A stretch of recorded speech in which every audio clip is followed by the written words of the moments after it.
तो प्रारंभ करते हैं 5 फिंगर क्लासेस की इस चौथी श्रृंखला को, जिसमें आपसे पहला प्रश्न पूछा जा रहा है, मनोविज्ञान का शाब्दिक अर्थ क्या है।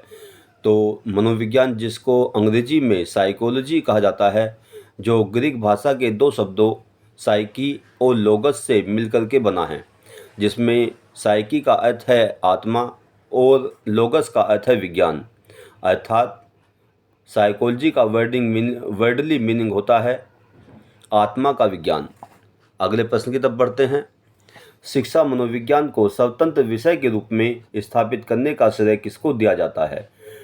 तो शिक्षा मनोविज्ञान को स्वतंत्र रूप से स्थापित करने का श्रेय यूरोप के प्रसिद्ध शिक्षाविदों को दिया जाता है, जिसमें पहला नाम आता है पेस्टोलॉजी का, दूसरा नाम है फ्रोबेल का और तीसरा नाम है हर्बर्ट का। अगला प्रश्न देखिए, शिक्षा मनोविज्ञान का संबंध शिक्षण के मानवीय पक्ष से है, यह कथन किसने कहा है। तो शिक्षा मनोविज्ञान का संबंध शिक्षण के मानवीय पक्ष से है, यह कथन गेट्स और मैक्सवेल के द्वारा कहा गया है। आगे देखिएगा, सामान्य बालक की बुद्धि लब्धि कितनी होती है। तो दोस्तों और प्रिय छात्र छात्राओं, यह प्रश्न डीएलएड और बीटीसी की परीक्षाओं में, बीएड की परीक्षाओं में तथा पीजीटी की परीक्षा में कई बार पूछा जा चुका है। तो देखिएगा, सामान्य बालकों की बुद्धि लब्धि, जिसको आईक्यू भी कहते हैं, 90 से 109 होती है। अगला प्रश्न देखिए, विशिष्ट बालकों का वर्गीकरण किसके द्वारा किया गया। तो विशिष्ट बालकों का वर्गीकरण 1983 में रिले एवं लेविस के द्वारा किया गया।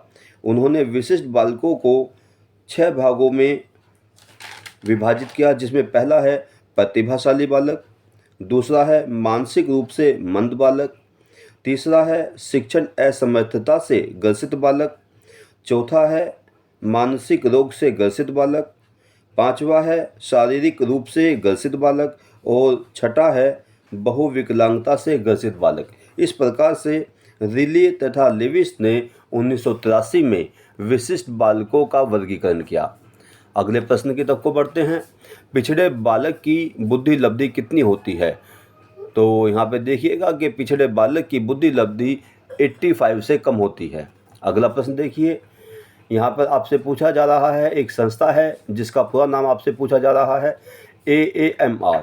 तो इसका पूरा नाम है American association of mental retardation. अगला प्रश्न देखिए, अंधे बालकों को सिखाने के लिए किस लिपि का प्रयोग किया जाता है।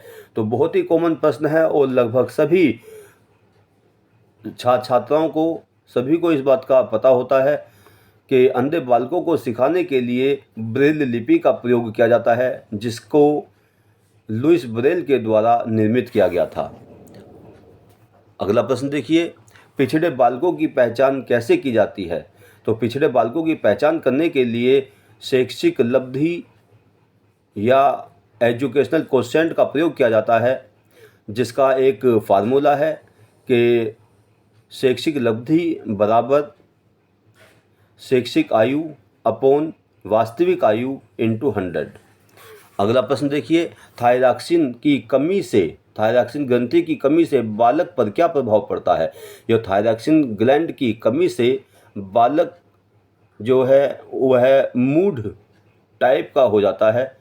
तो ये प्रश्नों की श्रृंखला आपके सामने आई है और मुझे पूरी उम्मीद है कि जो सीरीज चल रही है ये आपको ज़रूर पसंद आएगी। तो आपसे अनुरोध है कि 5 फिंगर क्लासेस को ज़्यादा से ज़्यादा शेयर करें, लाइक करें और सब्सक्राइब करें। साथ ही अपना फीडबैक भी देना ना भूलें, जिससे वीडियो को और अच्छा बनाने में सहयोग मिल सके। धन्यवाद। जय हिंद, जय भारत।